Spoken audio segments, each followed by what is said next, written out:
আসসালামু আলাইকুম রহমতুল্লাহ বারাকাতু। আলহামদুলিল্লাহ, আমার ছাদ বাগানের ভিতরে মাশাআল্লাহ এই মরিচ গাছটার বয়স আমার মনে হয় আজকে 2.5 বছর এরকম হবে।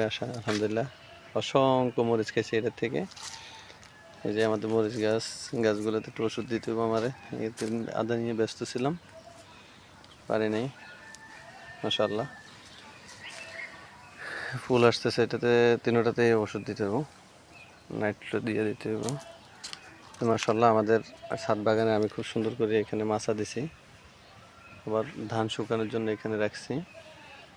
যে আমাদের জিয়া, মাশাআল্লাহ, যে আমাদের ফসল আসতেছে, জিয়া আসতেছে মাশাআল্লাহ। তারপরে আমাদের করলা গাছ, মাশাআল্লাহ খুব সুন্দর করলাও আসতেছে। এই যে আলহামদুলিল্লাহ ফলন আসতেছে।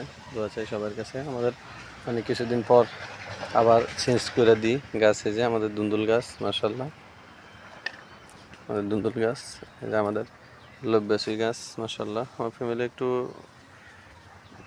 মানে ইদানিং একটু ধান টান নিয়ে ব্যস্ত ছিল, ছাদে আসতে পারে নাই। এই কারণে যাই আমাদের টমেটো গাছ ছিল, এগুলো দেখছেন কত বড় হয়েছে টমেটো গাছ, বস্তাতে ভাই, এখনও ধরতেছে টমেটো ধরতেছে। এত টমেটো ধরছে, মানে আমি এই যে 4টে রশি দিছি এখানে, রশিগুলা খুলে দিচ্ছে আমার ওয়াইফে।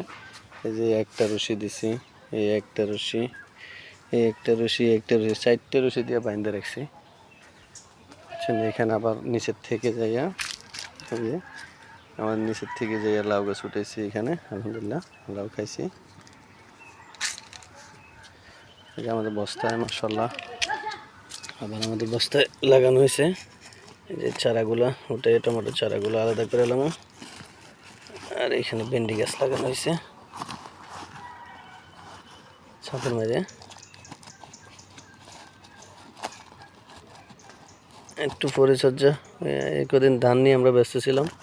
আলহামদুলিল্লাহ এবছর সবাই ধান ভালো হয়েছে। আল্লাহ পাক বন্যার সময় যে অসুবিধাটা হয়েছিল, সবাই এখন খুশি মাশাআল্লাহ। বন্যার সময় আল্লাহ পাকে করে দিছে।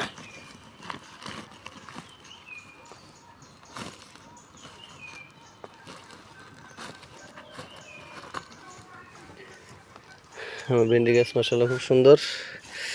এটা আবার কি উঠছে এখানে,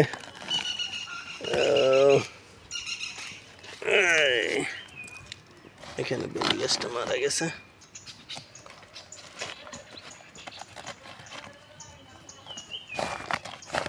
অন্য কিছু লাগাই দেবো। যে মাশাআল্লাহ খুব সুন্দর ভেন্ডি গাছ।